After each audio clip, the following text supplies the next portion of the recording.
provides all of the information that you'll need about participating in the contest. So let's jump in with that first slide. Um, I wanted to show you, um, let's see, we have a picture of Brian Stevenson, who is the founder of the Equal Justice Initiative, and that's their office down in Montgomery, Alabama. And I wish I had asked who's in the room, because I'm curious to know if anybody here has, if you know about the Equal Justice Initiative, or if anybody here has visited the monument and the museum down in Montgomery. Is there anyone who knows about EJI? Okay, well, here's what you need to know. EJI is an internationally acclaimed organization dedicated to equal justice for all.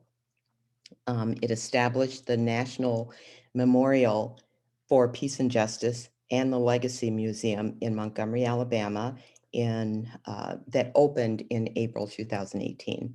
The National Monument, you can see those pictures there, memorializes the lives of over 4,000 Black people who were victims of racial terror lynching in the United States from the 1870s to the 1950s.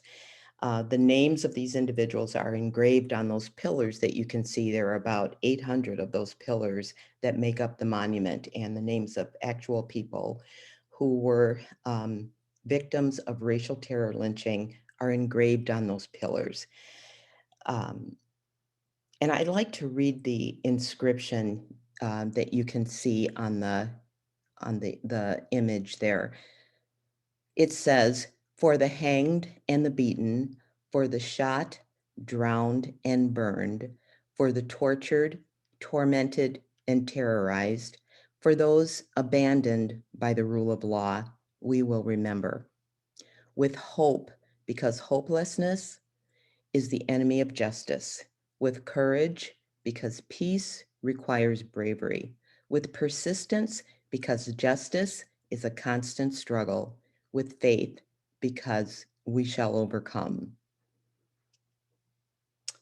As I read that, I'm reminded that whenever I dig into this kind of material, this kind of history, about white racist violence against Black people, I often experience feelings that can be turbulent and upsetting.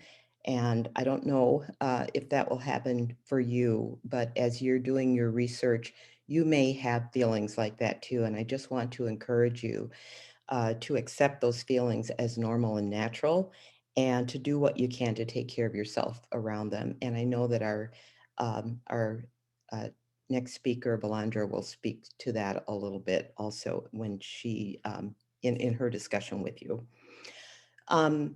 When my colleague Valandra and I went down to Montgomery for the grand opening of the monument and the museum in April 2018, we had very moving experiences, and returned to Fayetteville inspired to create something in our community about memorializing the lives of Black people who were victimized by white violence and racism right here in Fayetteville. So we got together with a group of other people who were interested in starting a project like this. And through the work of historians in our group, um, we found out that in 1856, some white citizens of Fayetteville lynched Aaron, Anthony, and Randall, three Black enslaved men who had been wrongly accused of killing a white enslaver. These three people became the focus of our project. And you can see the story about them at our website, washingtoncountyremembers.org. Their story is there, and the story of the case. There's a lot of information there about that case. We contacted, after we got our group together and learned about Aaron, Anthony, and Randall, we contacted EJI and found out that we could apply for a community partnership with them, which we did. and EJI subsequently selected our local project and is now supporting us in creating a remembrance to these three men, Aaron, Anthony, and Randall. So our Remembrance Project has three main components. One is to erect a memorial marker for the three men, and then we can see what that marker looks like, I think, on the next slide. This is an example of a marker from another community, and ours will look very similar to this. It will have on one side the story of Aaron, Anthony, and Randall and what happened to them. And then on the other side of the marker that you can't see, there will be a broader story about lynching and racial terror in the United States of America. The memorial will be installed in Oak Cemetery. And I think we also have an image of Oaks, which is a historic place as the first planned cemetery for Black people in the city of Fayetteville. The second component um, of our project is to host a racial justice essay contest. EJI will provide $5,000 in scholarship funds to be distributed among winners, and our project will also provide cash prizes for participants thanks to the generous support of the Black History Commission of Arkansas, the University of Arkansas Humanities Center, and many individual donors. And then there's a third component, which is community engagement opportunities, like the event that we will hold in May to dedicate the memorial and recognize the student essay contest winners and participants. So it is our hope that if you have not already decided to enter the contest, after the workshop today, you'll be fired up and ready to write. Thank you. Any questions before we move on to the next speaker? Any questions or comments or ideas, or what are you thinking?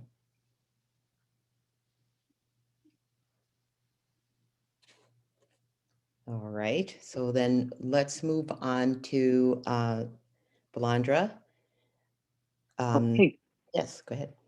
Good afternoon. My name is Dr. Valandra, and I've been working with the Washington County Community Remembrance Project since 2018. And I'm also an associate professor at the University of Arkansas with a joint position in social work and African American studies. I want to welcome you and thank you for joining us today. And I will be discussing the basic components of writing an essay with you, and I will illustrate each step of the process for you.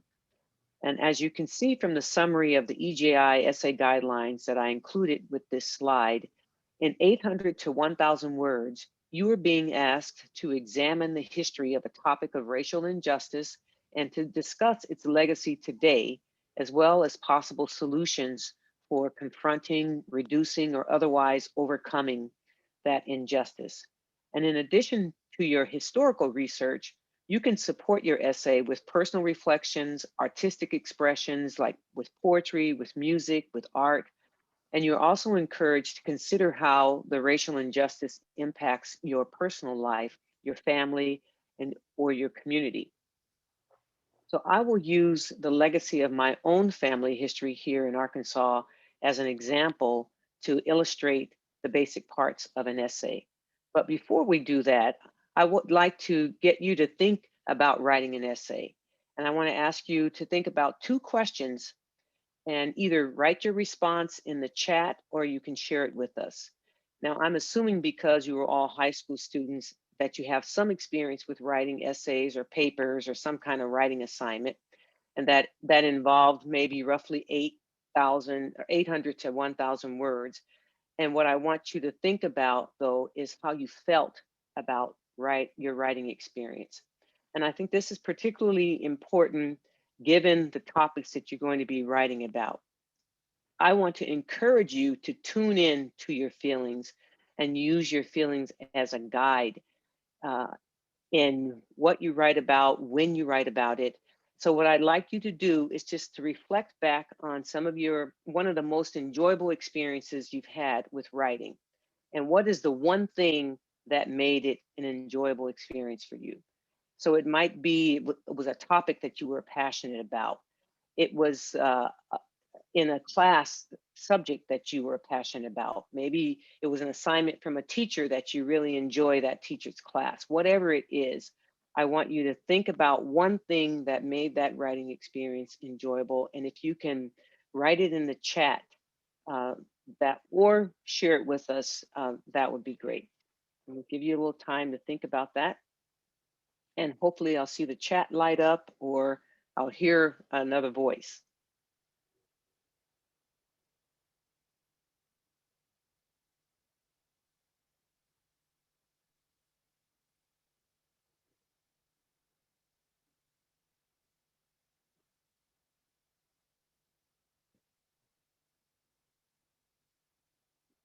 Okay, so since I don't hear anything and I don't see anything, I'm going to have to assume that you haven't had any enjoyable experiences with writing. Would that be correct? Anybody? Oh, there we go. Thank you. One of the participants said, one essay that I wrote that I really loved was when I was able to express my imagination. Beautiful. Thank you very much. So remembering that you were able to express your imagination, and in this essay, you can do exactly that. You are encouraged by EJI and their guidelines. They encourage students to really think about your personal reflections, think about the things that bring you joy, think about the things that move you, and use them as a guide along with the historical research that you're going to be doing to write a passionate essay about some issue regarding racial injustice. Now, I want to shift gears a little bit here and ask you to think about an experience that wasn't so great with writing. Just one thing that was like, it just made writing a bummer. And I'd like you to also share that in the chat. Something that just didn't fit right, made it an uncomfortable experience, or just something that you wanted to just get over as quickly as you can. And if you again could share in the chat, that would be great.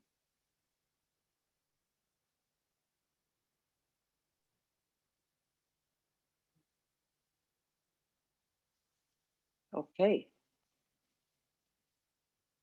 All right. One of the participants said that feeling boxed in by the prompt or the deadline. Very good. This is I appreciate you sharing that, because when you feel boxed in or you feel pressured by the deadline, it makes writing a lot harder.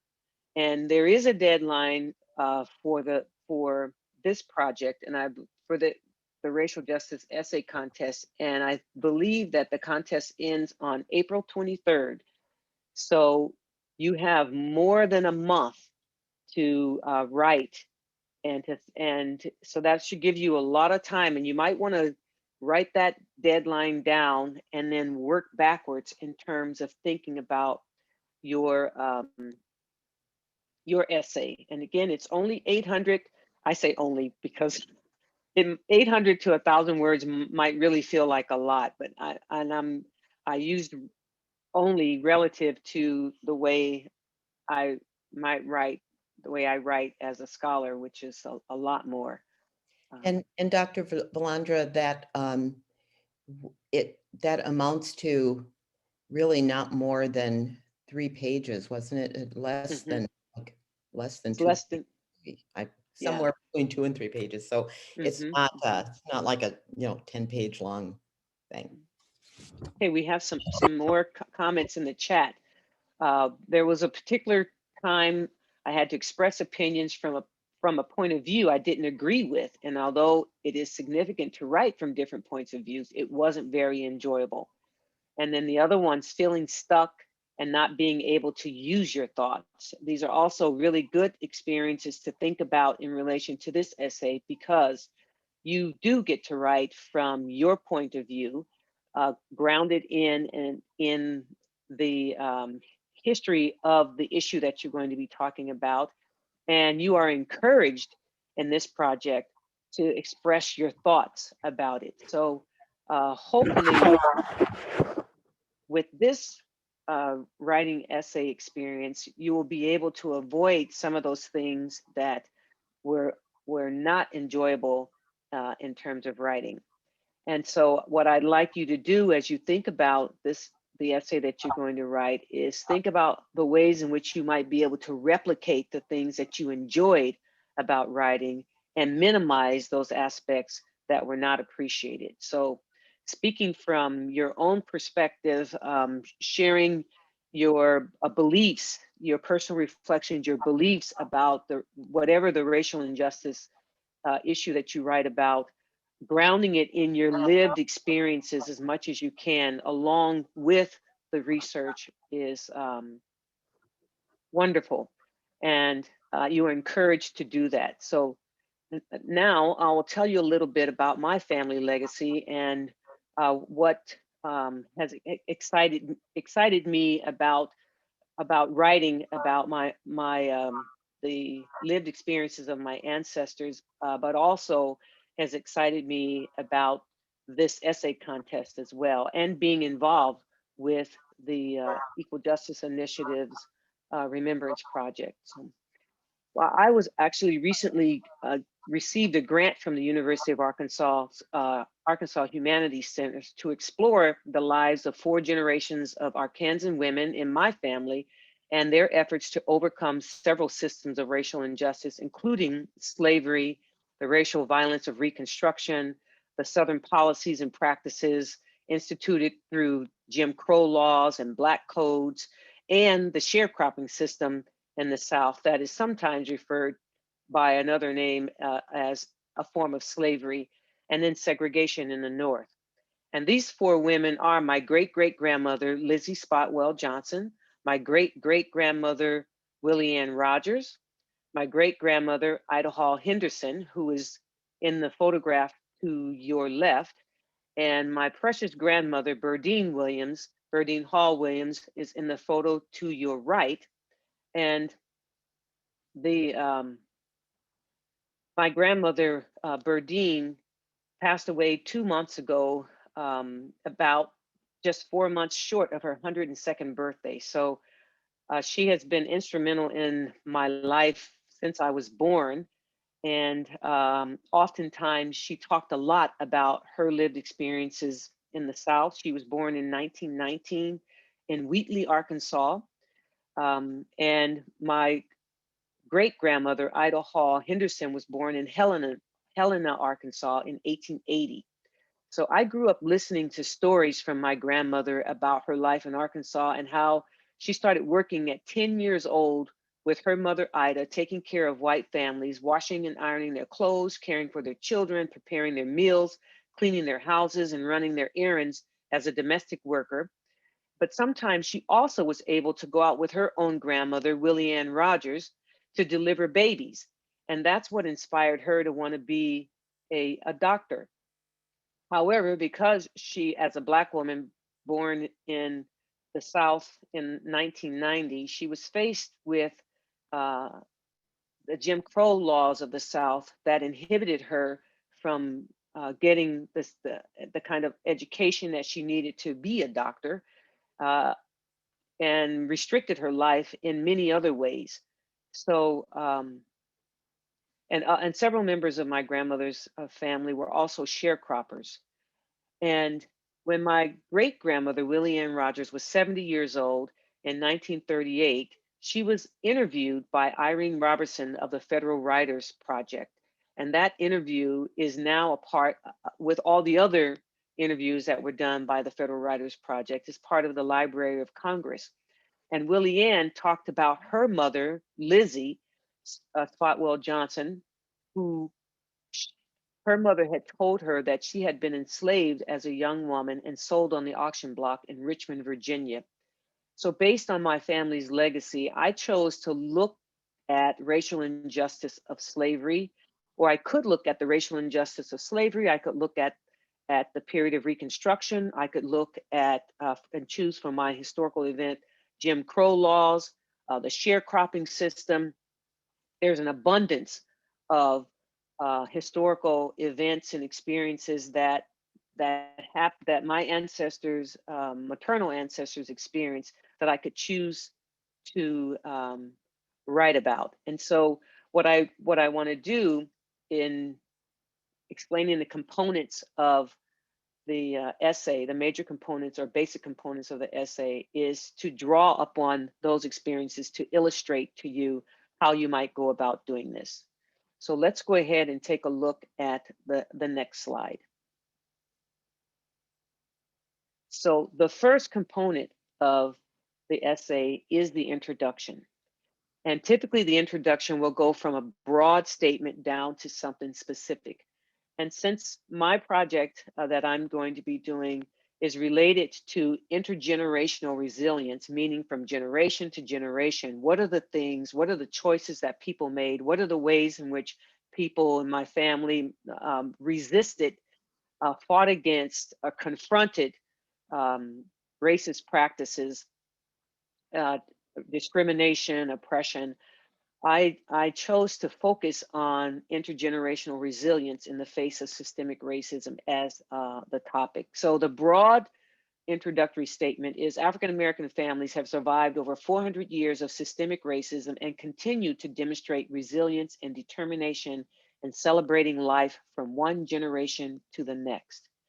And then I narrow that down to my own family. I trace my own family lineage in Arkansas to the late 1800s, when my great great great grandmother, Lizzie Spotwell Johnson, escaped from slavery and with her husband moved her family from Mississippi to Helena, Arkansas, in search of a better life. So one of the ways in which one of the characteristics of resilience is pushing back. And I am arguing and claiming that this intergenerational resilience is a buffer against racism, systemic racism. So some of the major themes that I would pull into my essay have to do with family legacy, with creating opportunities, with persevering in the face of barriers, discrimination, restrictions, limitations that are placed on you based on, your race or your ethnicity. Migration or relocation is another form of resilience. So let's go to the next slide, because another part of the essay is your thesis statement. And so my thesis statement that I would use if I were writing an essay about transgenerational resilience, my thesis statement is systemic racism limits African Americans' access to resources and opportunities.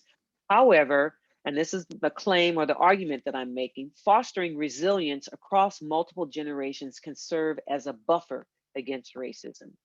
So what you can see here is that I'm not saying that fostering resilience eliminates racism, but it can act as a buffer. It can reduce the barriers that you face. It can um, provide you with more options than you might otherwise have.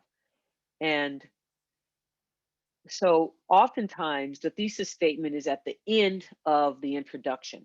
The introduction might also include some statistical information, like I have a general statement about over 400 plus years African Americans have survived systemic racism, but you might want to, you could make that even more specific by using some statistical information about some of the over time, how many African Americans have, what kinds of successes African Americans have achieved, in spite of systemic racism, something like that, before you get to your thesis statement. And so your thesis statement is oftentimes at the end of your introductory period. That's why I have the pyramid going down, from broad to a point.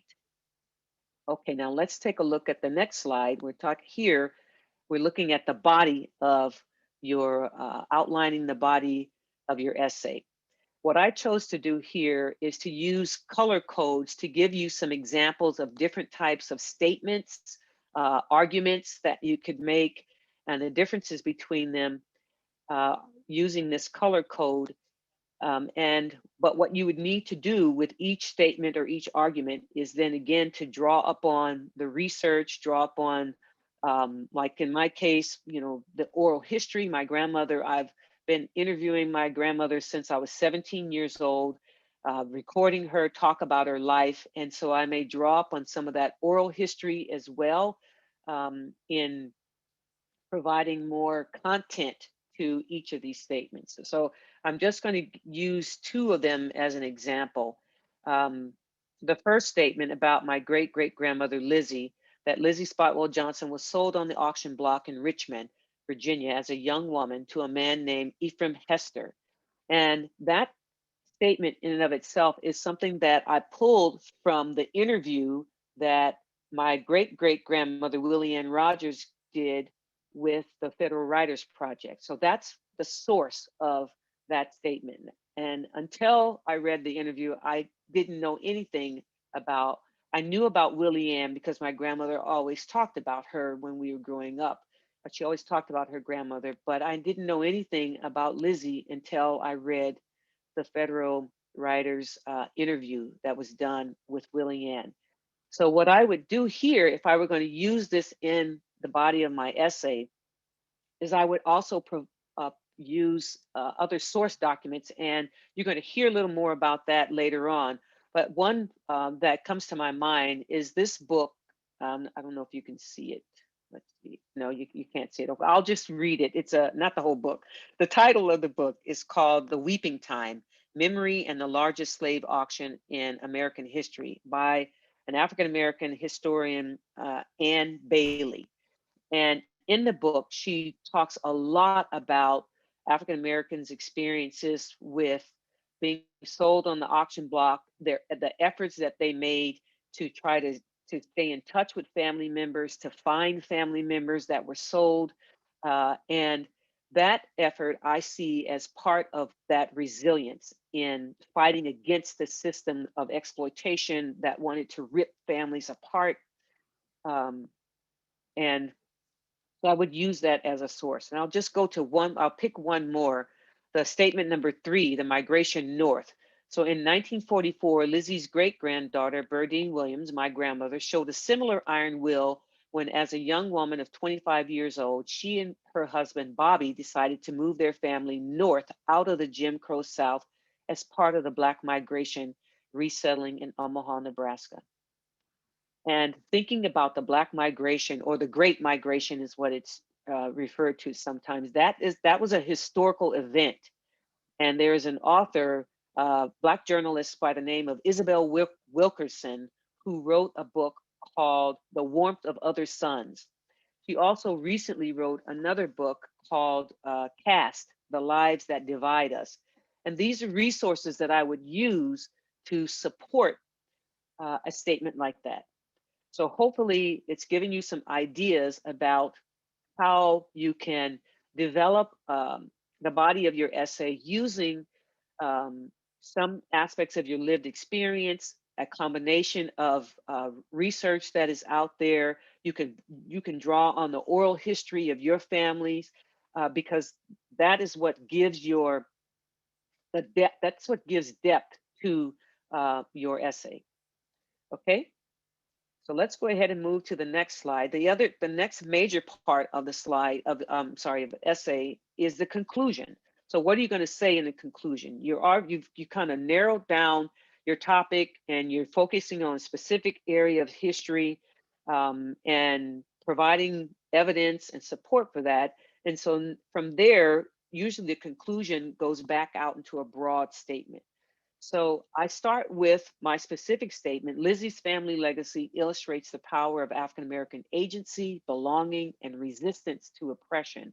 And then I draw that out to a broader statement about African American families. So despite the barriers of systemic racism, African American families continue to persevere and demonstrate agency in creating and celebrating life across multiple generations. And so you can see the themes and the different characteristics of resilience still in that broader statement, but it helps kind of wrap up my essay. So at this point, do you have any questions that you want to ask?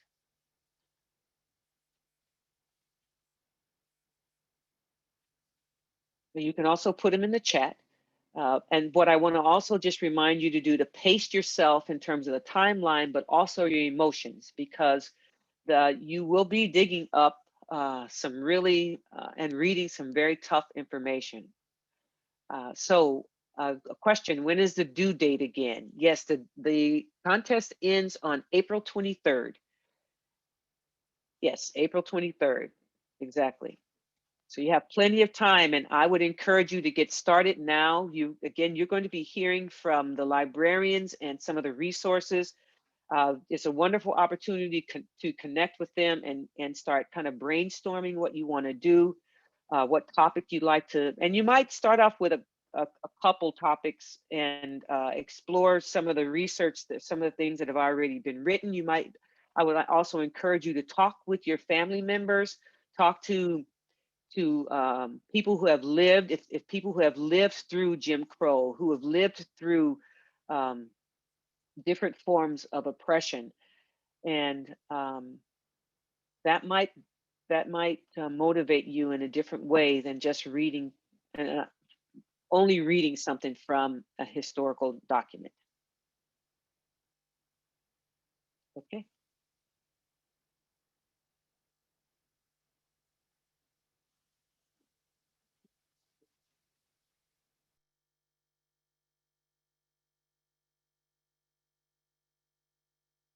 I would like to follow up Dr. Valandra's comments and her very personal example, an example of how you can take your personal story and turn it into an essay. Um, what I'm showing you here is just a very brief summary of um, an information sheet that we have, a resource sheet of local history. Um, it's shares local history from the area from 1820 to the present, and it's quite, it has quite a few uh, examples on it of things that occurred. So this is just kind of a summary of three areas that the information falls within. So the first one is how slaveholders in the county benefited from the enslavement of Black people in the early history of Washington County. There are some examples of that. And then documented cases of white citizens lynching enslaved Black people in Washington and Benton counties from 1840 to 1860. There's some specific cases that are mentioned in the resource sheet that are, these are documented, so you would be able to follow up and find more information about those. And then the third one is there's some information there about more, things that happened during Jim Crow and the Jim Crow area or era, and at other periods of time in this area, things where Black people, because of written and unwritten rules that were designed to restrict their lives, that in their movement and their opportunities. So there's information there, and that there's a link to that sheet. Stacy, help me, is it in the chat that they would find that link? So, and again, those are all, that all has to do with local history, and I'm sure we'll find out more with the workshops and some other resources that you can go to for that. I also wanted to, just following up again on what Dr. Valandra was saying about encouraging you to, as you dig into written accounts of the history, that you have what we think of as kind of a critical eye. So much has been written about Black people by people who aren't Black and who have little personal connection to any authentic Black experience or to Black people.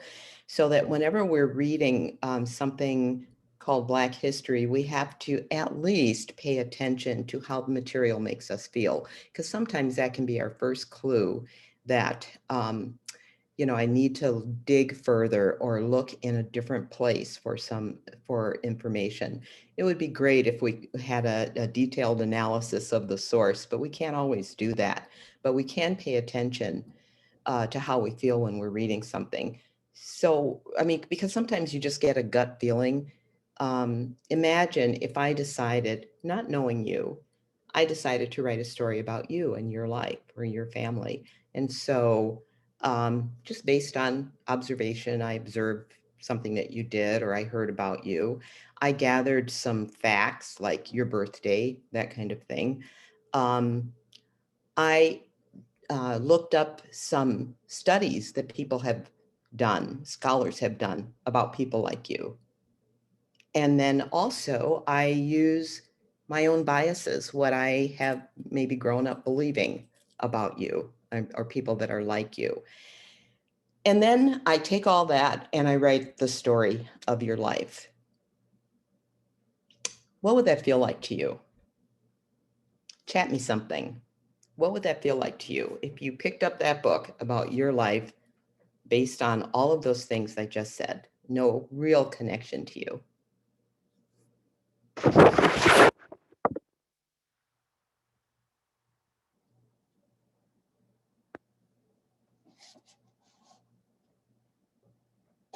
Okay, I see one icky.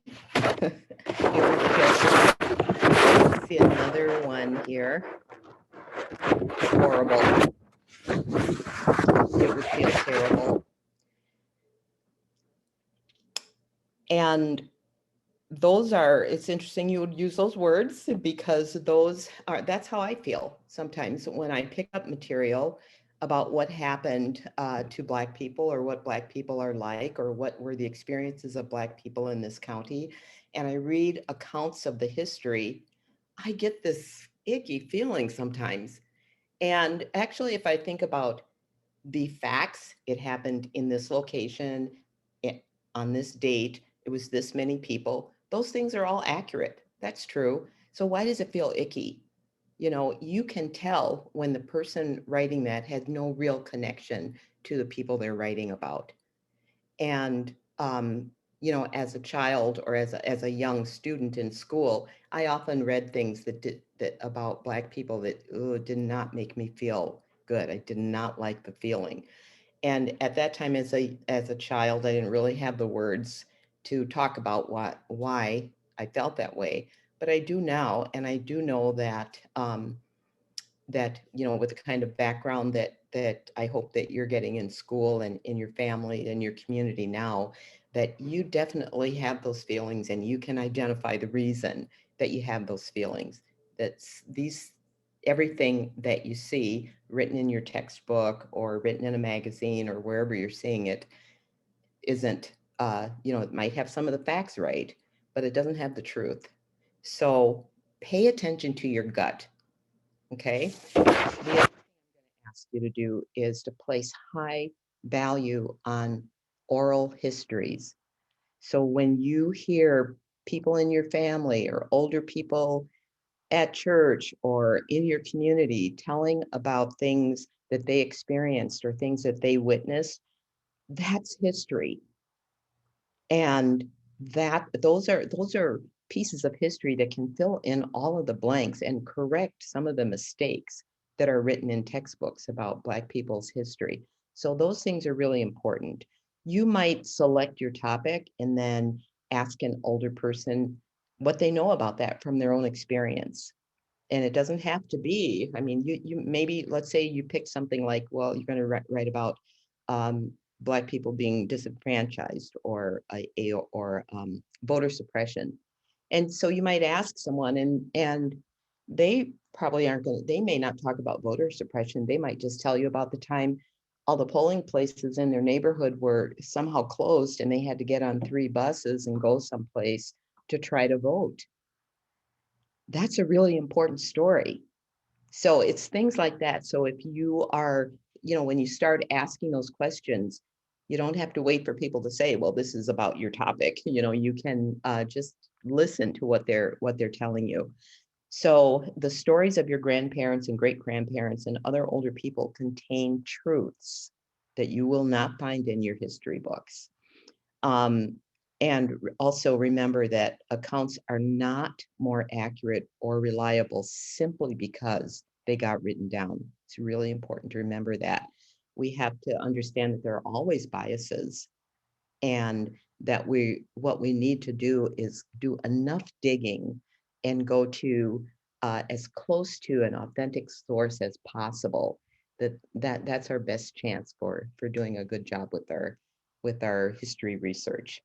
Okay, so I think at this point, if there are there any questions? Because we can go on now to hear about our library resources. Thank you.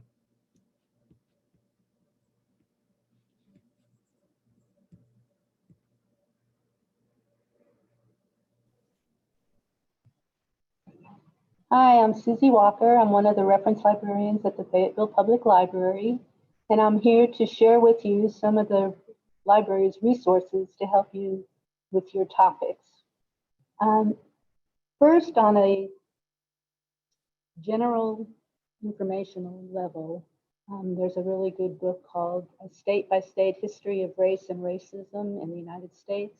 It's just alphabetically arranged by state, and it provides a chronology of the major events that happened throughout that state related to race and racism, and a history of an overall history of racism in the United States. It goes from slavery to the University of Arkansas's annual racial attitude survey. The results are used to implement policies that will promote equity and inclusion throughout the state.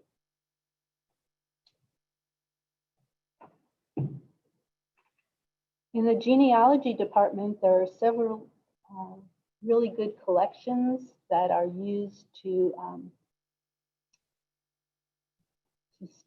study events, people, places in the state. And one of them is called Flashback, and it's put out by the Washington County Historical Society, and it's a quarterly publication, multi-volumes of it. It has an index that you can use, and it's just alphabetically arranged under, for example, under slavery conditions in Washington County. It gives you the page numbers and the volume numbers that you can find articles on to cover that topic. On a state level, similar to the Flashback, is the Arkansas Historical Quarterly, which is a quarterly publication put out that also has an index to it, so you can research your topic and find information in the individual volumes. We don't have an index that covers all of those, but you can find your sources in other ways. Also, we have the Arkansas Gazette Index, which is an index to the state newspaper. This index goes from 1850 to 1859. If I hold that up, can you see that? We have the index through the 1990s, but only have the microfilm up to 1947. But the University of Arkansas and Cal's library should have all the current indexes and volumes. And if you find a date of a microfilm that we have in-house, we'll be happy to make you a copy of it.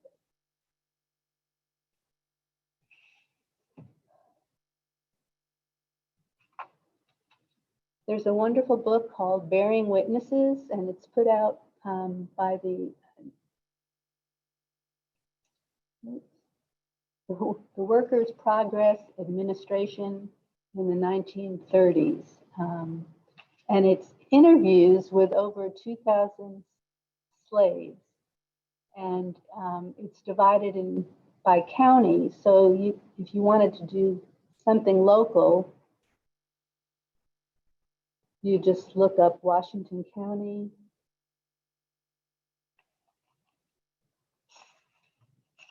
And it has about 10 different interviews with people from this area. And they're pretty heartwarming recalls of life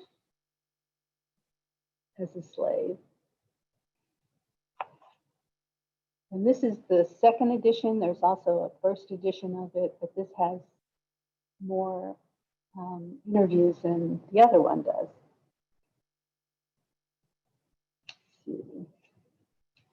We also have newspaper clippings on different topics.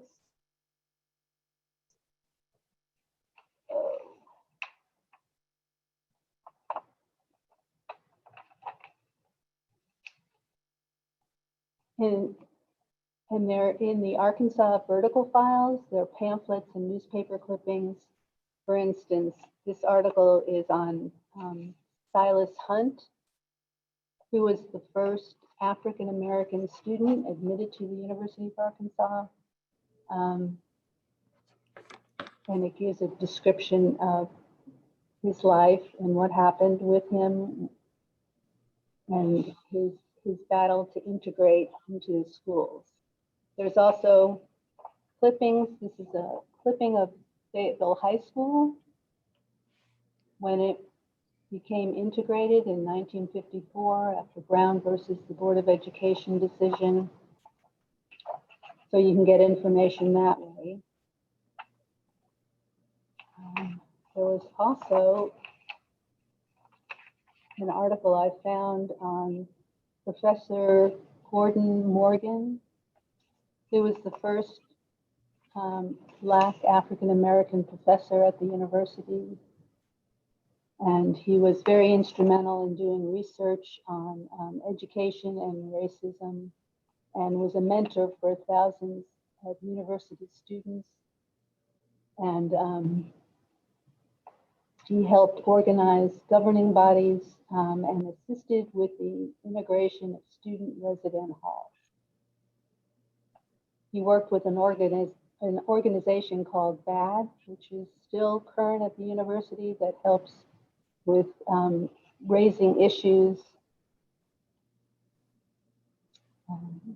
dealing with African-American lives.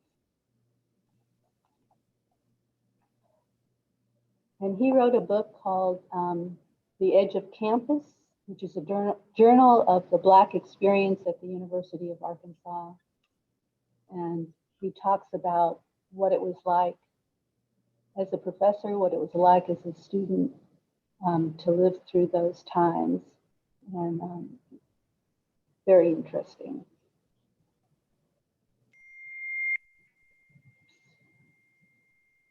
So I think that's all I have, except for some additional materials.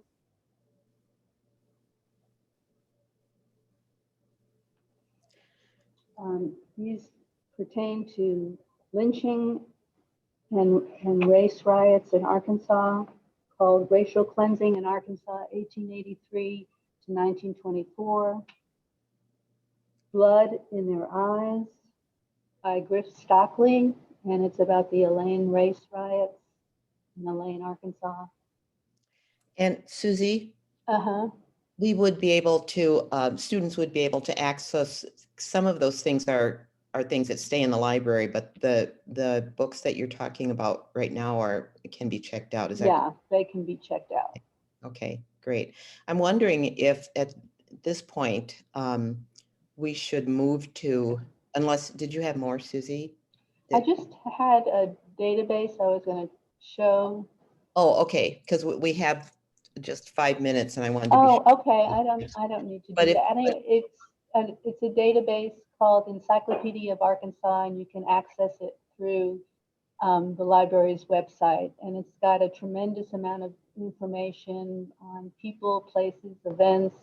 It has a list of slaves, of people who were lynched, and you can limit your access to it. You can facilitate it. Sorry, that's not what I mean. But anyway, you can limit your search narrow it down by era and other subjects. So that's a pretty powerful tool then. It's for very, that. very, very Really powerful. helpful. Great. Well, thank you very much. You're welcome. All right. So, and then Katie, you're going to give us a little tour, right? Yeah, so just really quickly, I know we want to be respectful of your time. I know you've had a long day at school, probably some of it on a screen, so we don't want to add too much more to your screen time. But I want to take a pause before I go off of our slideshow to walk you through our website to just double check if anybody has any questions they want to put in the chat, or just share how you're feeling so far about the essay contest, the process, etc. Like maybe we have a chat question. And while we're on this screen, while I look at our questions, I just wanted to share these two images, or images of resistance, that were painted by one of the artists on our coalition. And then we also just wanted to take a second to thank our sponsors, the Black History Commission of Arkansas, the University of Arkansas Humanities Center, and then of course the Fayetteville Public Library for providing this great resource. Oh, great, and looks like we have the Encyclopedia of Arkansas linked in the chat as well, so that you can access and check out such wonderful resources with the library. Any questions or concerns, thoughts? How you feeling? Okay, then I will give a super quick overview of the essay contest website. So to get to this website, if you want to go to and I can put it in the chat unless somebody else wants to, but it's just WashingtonCountyRemembers.org. Ew, it may be .com. I'll remember and give it back to you guys. But if you Google, I know we're probably a generation of Googlers. If you Google Washington County Remembers, it should come up. And if you go to the education section and scroll down, you'll see where the very first link here. So that's how you can get to this essay contest website. If you also want to take a second just to take a picture with your phone or something, this is our main email address, as well as kind of our teen questions. With the Fayetteville Public Library, that email account. I'm assuming, hopefully, Stacy, if that's okay with you, to use if you have questions about any of the resources that the library is able to provide. And with that being said, I'm going to stop sharing my screen and reshare it with our website in mind. So I'll close with a lot for you to think about, which is, of course, our EJI website. Are you all able to see, does it say eligibility and essay guidelines? Yep. Mm-hmm. Perfect. So I jumped straight to that page. Oh, is it still showing? Yeah, there it goes. So I jumped straight to that page because this is where the submission information is located. So you can just jump right in here. Like we've mentioned, this essay contest is open to all 9th through 12th grade students that are at public high schools in Washington County, and you have until April 23rd. And then they have a lot of really great guidelines that link to some of their additional resources, some of which you've heard here today. We, of course, echo what Equal Justice Initiative has said in thinking about choosing an essay contest, choosing an essay topic, which is here, and then possibly using some of the resources that we provided you for local instances of racial injustice, but you can also use EJI's History of Racial Injustice, which is featured on their calendar and timeline. And then using themes and topics, definitions and source information to do additional research. So as we've mentioned, it's really important to do additional research on these sources, but to never discount the really important oral history sources of your family, of your community, and then of course of your personal experience and your personal voice. So thinking about your experience in this is a valid source. This is, in one sense, a research paper, but in another sense, it's really a reflective essay. And so we want to hear your voice come through as you're sorting through these really tough and challenging topics. So of course, once you've got your research, they walk us through 800 and 1,000 words, and then this is the following prompt. So it's very similar to what we've been talking about. I'll just read it out loud real quick as kind of our way of closing, something to leave you with. But a myth of Black inferiority and white supremacy was developed to justify slavery in the United States. Even though we ended chattel slavery, we did not end the myth of racial difference. EJI believes we need a new era of truth and justice that starts with confronting our history of racial injustice. Based on the theme or topic and historical event you selected, so you've got this theme and topic that's up to you, and then a historical event that you've got the resources for, and we'll hopefully continue to explore. How does the history of racial injustice help to explain present day injustice in our society? How can this history be overcome in order to change the challenges our nation is facing today? So big topic, but a lot of room to hopefully, I know somebody, I think it was me, actually mentioned being boxed in by the prompt, but a lot of room in the prompt to think about your own experiences and your own stories, and then also a lot of time to really consider that. So this is, in a nutshell, the prompt that they're wanting you to follow, but tons of resources on this website to think about that. Like we've mentioned, they want to make sure that you're using a specific historical event and offering your insight into how this history can be overcome. And then make sure you're including a list of all the sources that you've used. So they've got some really good resources for how to cite those sources. And hopefully you've done some of that in your classes at this point. If not, we're happy to help as you think through some of those kind of logistic pieces too. So then we've got the submission instructions, including the submission form. So that is going to be here on this website. And then they have some helpful tips for qualities of a winning essay, which I know we've talked about a little bit, as well as, importantly, some of our information. I think this is an important time to say that nobody on this call is an essay contest reviewer. So we do not, as much as we'd love to, and I'm sure you're all wonderful, we do not have any say, but the good part of that is we're happy to help you in any capacity that we can. So we can walk you through the idea phase, we can help you think about finalizing it. I'm happy, I think any of us would be happy to help you review various drafts, think about sources. I definitely promise you that we're here to help and really excited to see your interest. So this is the most important page to see on the website is the eligibility and guidelines. I'd also encourage you on kind of your own time to explore and think about the tips for students choosing that essay contest. So this is where they've got some great resources. And then the page will open to the overview of the Washington County Racial Justice Essay Contest, excuse me. So that's a very brief nutshell, but I think most importantly, I can't iterate it enough, is to think about and express your voice in this.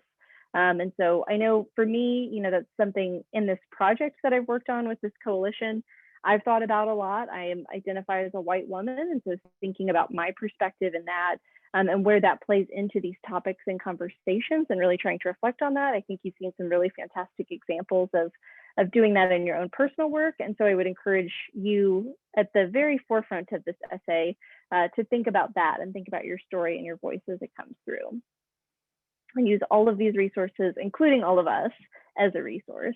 So any questions or thoughts? Ooh, we're 59 minutes and 15 seconds into this PowerPoint presentation, maybe a little more.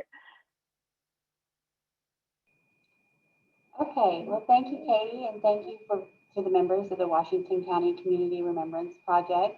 I know we threw a lot of information at you. It's a lot of good stuff, but if you're confused, if you need more help, we're always here for you. Don't hesitate to reach out to teamquestions@faylib.org. And we'll see you next time.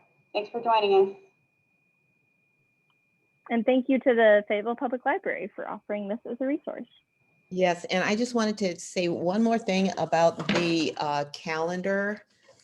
You see, there are some EJI calendars still available at the library, and I have more if we need to replenish the supply. Those are there for students to pick up free of charge. Thank you, everyone. Thank you. Have a great night.